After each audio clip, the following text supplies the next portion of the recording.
Pinaghahanda na ng Office of the Civil Defense ang publiko sa Metro Manila dahil sa banta ng bagyong Inday na nakasailalim na ngayon sa Blue Alert. Ipinatatanggal din ng mga otoridad ang ilang mga billboard at tarpaulin na maaaring makadisgrasya. Narito ang balita ni Catherine Landicho.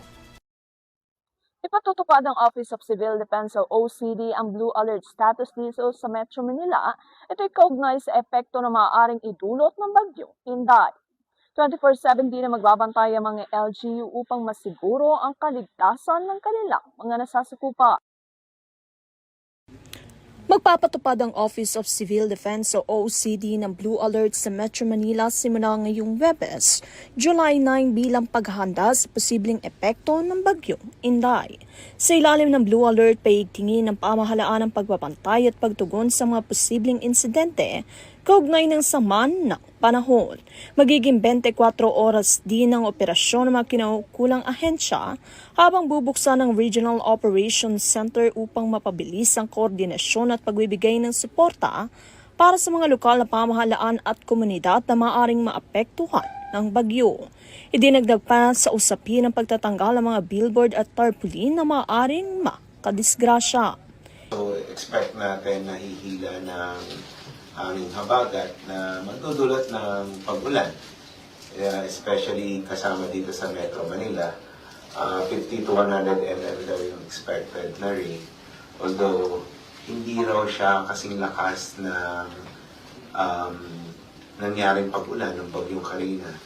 Mas comparable daw po ito doon sa bagyong Nando na 50 to 100 mm of rain pa rin. Pero kung matatandaan nyo, dulot pa rin ito ng mga pagbaha dito sa Metro Manila. So, tayo naman, as early as last week, kahit nung malayo pa yung bagyo, may mga paghahanda na tayo. Police Director George, nag-meeting na sila last week ng mga technical staff, mga DRRMOs ng mga LGUs. At nagkaroon na sila ng pagpupulong regarding preparations, inventory ng assets, pre-positioning ng assets, preemptive evacuation plan. Kasi hindi nga natin alam kung tatama or hindi, or kung magde-direct hit yung bagyong Inday dito sa atin sa Pilipinas. Luckily, medyo tumaas pa siya. So, nagkaroon na hindi tayo diretsong tinamaan. So, again, tayo naman po dito sa MMDA ay naghanda.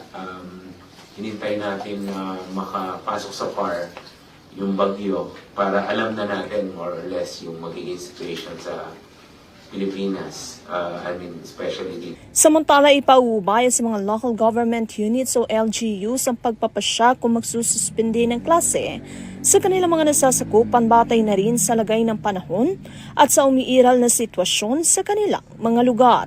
Pinapayuhan ng publiko na patuloy namang subaybayan ang mga opisyal na abiso ng mga kinaukulang ahensya at makipagtulungan sa mga ipatutupad na hakbang upang matiyak ang kaligtasan ng lahat.